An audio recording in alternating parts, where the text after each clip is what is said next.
Você já teve um quase? Sabe, aquela pessoa que tinha a química perfeita, chegou na hora certa e que foi embora antes de sequer estragar tudo? Então, o filme de Chainsaw Man não é sobre uma vilã soviética explosiva.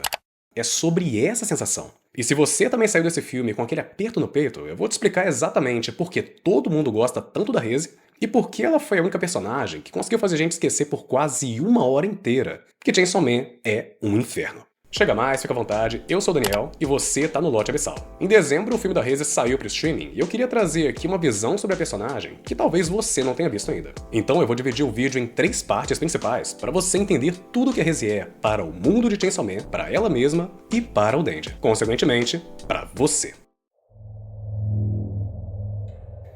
Na União Soviética existia um depósito de armas que não guardava munição, mas crianças. Órfãos capturados, sem liberdade, tratados como cobaias e expostos a experimentos até sucumbirem. A Reze não era uma cidadã, ela era um desses itens. E essa é a definição que o Kishibe dá pra ela no final do filme e é a explicação do porquê ela estar na história. Como uma soldada doutrinada, ela tinha a missão de ir até o Japão e roubar o coração do demônio motosserra. Ela foi forjada para ser uma marionete sem vida e pronta para dar o sangue pela pátria-mãe. E ela tinha experiência de sobra. Entrar no Japão, roubar o coração do motosserra e sair. Era para ser uma missão rápida e cirúrgica. E se desse para finalizar o Denji no primeiro encontro, seria perfeito. Mas acontece que, quando a Reze chegou no Japão, ela não encontrou um alvo. Ela encontrou um espelho. O Denji foi tão injustiçado quanto ela na vida. E é aqui que a maioria das pessoas erra sobre a Reze, porque dizem que ela manipulou o Denji o tempo todo, que o sorriso era falso, e até mesmo ela afirma que aquele rubor nas bochechas e expressões que ela fazia com ele eram tudo parte do treinamento, tudo encenação. Mas isso tá errado. Porque pensa comigo, se fosse só pela missão, ela já teria arrancado o coração do Denji no primeiro dia, logo naquele beco, por exemplo. Mas ela não fez. Porque, na verdade, ao longo de todo o filme, a Reze oscila entre ações e falas encenadas e sinceras, até na primeira vez que eles se encontraram. Quando eles se conheceram lá na chuva, ela veio e puxou o assunto com ele de propósito, né? Fez caras e bocas, inventou a história do cachorro que parecia com ele, inclusive. Mas quando o Denji fez o truque da flor, ela ficou realmente surpresa aqui. Quer que eu te prove? A prova tá na flor. O Denji entrega pra ela uma gérbera branca, e no simbolismo japonês isso significa um novo começo e sinceridade. Uma espiã treinada, logicamente, não precisava aceitar aquilo. Mas ela não só aceita, como ela também cheira e guarda a flor. Ela quebrou o protocolo porque, pela primeira vez, alguém deu algo pra ela sem exigir nada em troca. A gentileza não veio com um preço no rótulo. Agora, quando eles estão na cafeteria, realmente é a Reze dançando conforme a música. Achando tudo que ele faz engraçado, encostando demais, isso tudo faz parte do roteiro, sem dúvida. Mas nesse mesmo dia, ela decide não concluir a missão, porque ela poderia ter só ceifado o Denji naquela tarde, só que ela não fez. Outro momento chave. A Reze estudando na cafeteria. Isso não ajudava em nada na espionagem. Ela fazia isso porque naquelas poucas horas sem vigilância, ela estava vivendo a vida que roubaram dela. Ela estava aproveitando a liberdade que tinha para fazer o que uma garota de 16 anos deveria estar fazendo. E é por isso que quando ela critica o Denji por estar se arriscando na segurança pública ao invés de ir para a escola, isso não é só uma reclamação, é uma autocrítica. Ela vê nele a mesma tragédia que vê quando se olha no espelho. E agora temos outro momento, quando a Reze convida o Denji para ir para a escola. Isso também não é parte da missão, é uma fuga no roteiro, até porque lá foi o momento em que o Denji estava em maior fragilidade. Tava de noite, não tinha ninguém por perto, mas ainda assim, a Reze não concluiu a missão, e ela poderia naquele momento. Mas voltando para a invasão na escola, segurar a mão dele e fingir medo do escuro fazia parte do teatro para baixar a guarda dele, sem dúvida. Mas quando eles começaram a brincar de estudar, foi basicamente ela compartilhando um sonho. E aqui não parece que ela estava se esforçando para ser agradável. Ela estava só sendo feliz. E então chegamos ao clímax, a piscina. Aqui eu garanto que a Reze se deixou levar. A água é a maior fraqueza do demônio da bomba, já que a pólvora não consegue explodir molhada. Então ensinar o alvo, que também era um híbrido poderoso e que poderia usar a água contra ela na luta, é um erro tático que nenhum soldado cometeria. Ela só fez isso porque naquele momento a conexão era mais importante do que a missão. No momento em que ela vai nua pra água e convida o Denji a entrar do mesmo jeito, é a forma da Reze de expressar essa intimidade. e também de ser ela mesma sem nenhuma máscara. A piscina foi onde a conexão dos dois é sincera e profunda. E foi onde a manipulação que a Reze tentou fazer no Denji se voltou contra ela mesma.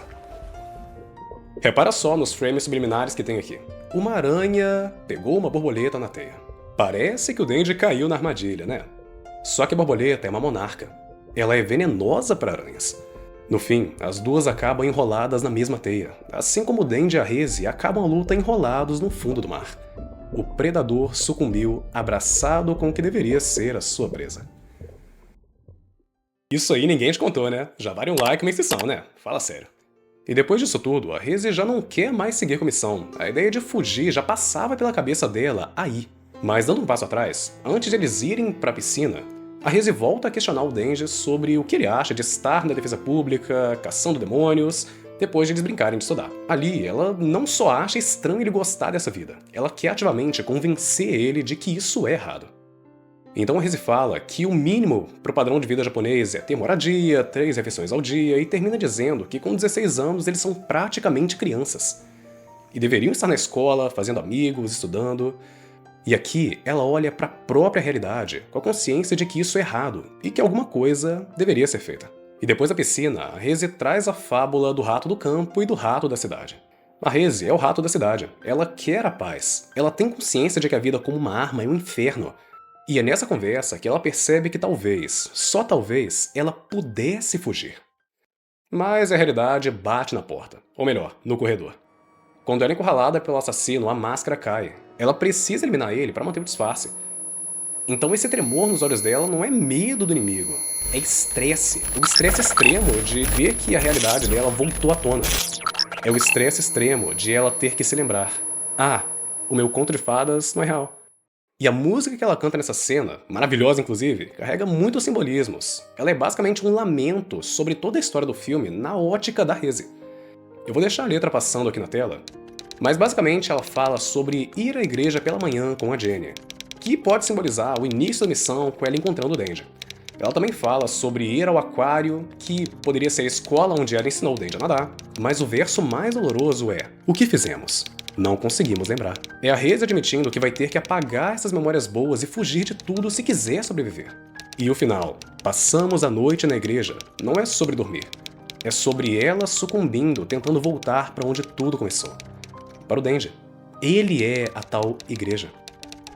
E depois de ela cantar, um avião de espionagem soviético passa sobre a escola. E o recado é claro: ela está demorando demais. Nesse momento, a Reze está decidida a arriscar tudo para fugir com o Denji, mas está pronta para voltar ao curso da missão se ele não aceitar. Então eu diria que a cena deles no festival é outro momento em que ela se solta. Ela está sendo genuína, está se divertindo de verdade com ele. Inclusive no pedido dela de fugir com Denji é uma tentativa quase que desesperada da Reze conseguir isso. Porque ela sabe bem, se ele for contra, ela vai ter que eliminá-lo. Por isso, aqui ela pede com sinceridade, diz que pode fazer ele muito feliz na tentativa de convencer o Denji. Mas ele não quer abrir mão de tudo que ele começou a viver desde que entrou na segurança pública. Talvez por falta de entender a situação toda. E é por isso que, a partir do momento em que a luta começa, a Reze passa a mudar de postura. Ela começa a focar em ser eficiente, atacando só quem ela considera necessário para capturar o Denji. E era para ser essa a postura dela desde o início da missão, inclusive. Mas quando o Denji acorda e solta o clássico "todo mundo só quer saber do coração do motosserra, mas e aí, e o coração do Denji? Ninguém quer?" A Reze não mentiu quando disse que gostava dele de verdade. E parando pra pensar, se o Aki não tivesse aqui nessa cena, talvez a história pudesse realmente ter um final feliz. Mas fazer o quê, né? E no final da luta, na praia, quando a Reze acorda e vê que o Denji a ressuscitou, a salvou e a cobriu com a camisa dele, ela decide poupar a vida dele aqui. Porque afinal ela poderia ter finalizado o Denji nesse momento, ele estava frágil, cansado. Mas ela decide não fazer. Então o avião soviético passa de novo. Não é só um barulho de fundo, é o ultimato dela. O tempo acabou. Então quando o Denji propõe para eles fugirem juntos, ela sabe que ele está disposto a abandonar tudo e fugir por ela. A Reze tenta afastar ele, mobiliza e vai embora, mas ela volta. Ela volta porque pela primeira vez na vida de soldado, ela decidiu desertar. Ela decidiu ser o rato do campo. Ela decidiu acreditar que o Denji estaria na cafeteria esperando. E ela estava certa. O Denji estava lá. A Reze nunca foi pra escola e naquele momento final, tudo o que ela queria era aquela vida simples. Ela foi sincera. E se não fosse pelo controle sádico da máquina, eles realmente teriam conseguido. Ok, a gente sabe que ela é bem escrita, mas por que dói tanto? Por que você, marmanjo barbado, ficou com o peito apertado no final? Não é porque ela morreu, é porque ela simplesmente não estragou tudo. Se não fosse pela máquina, eles iriam sim dar certo. A Reze é a personificação do amor de verão. Ela foi embora na lua de mel da paixão. O Denji nunca teve que brigar com ela por louça suja, por ciúmes bobos ou por qualquer outra coisa chata de um casal real. Ela fica cristalizada na memória dele e na sua como a perfeição. Não como uma possibilidade, mas como uma certeza absoluta de felicidade. E o Fujimoto, aquele sádico desgraçado, genial, sabe disso. As artes promocionais que ele fez para divulgar o filme não é só fanservice, aquilo é uma tortura. Elas mostram uma linha alternativa onde a Reze chegou na cafeteria a tempo. Elas são a prova visual do futuro que foi roubado deles. E em Chainsaw Man nós nunca tivemos, nem antes e nem depois, um arco como o da Reze. Porque Chainsaw Man tem um mundo desgraçado. É cheio de gente ruim, tem problema o tempo todo, tem demônio. Tanto o Denji quanto o espectador conseguem sentir quando a história toma um caminho diferente. Mesmo que só em um filme de 1h30 ou em 13 capítulos do mangá. Que inclusive foi a duração do arco da Reze inteiro. Mas a parte mais cruel de Chainsaw Man não é o sangue e a morte. É a indiferença. Pensa comigo, se você pular esse filme e assistir da primeira pra segunda temporada direto no anime, a história não muda em nada. O Denji acorda, escova os dentes e vai caçar demônios do mesmo jeito. O mundo continua girando. Aquele oásis do inferno que foi a Reze foi totalmente engolido pela rotina. A Reze não deixou um legado pro mundo, ela não mudou a geopolítica da história, ela só mudou uma coisa: o coração de um garoto que achava que não tinha um. Ela provou que o Denji podia ser amado, e depois disso lembrou a ele que em Chainsaw Man a esperança é a coisa mais perigosa que existe. Ela é perfeita, ela é trágica, e se você ainda pensa nela, é porque ela é a sua quase. Ela é a sua ex. E se esse conteúdo te trouxe até aqui, é porque o Lote Abissal é o seu lugar. Se você curtiu esse vídeo, deixa o like e comenta qual o próximo tema você quer ver, porque isso ajuda muito os nossos próximos vídeos. Foi um prazer falar com você, pode chegar sempre que quiser, porque aqui é um espaço preparado especialmente pra você. Então, tenha um bom dia, uma boa tarde e uma boa noite. Valeu!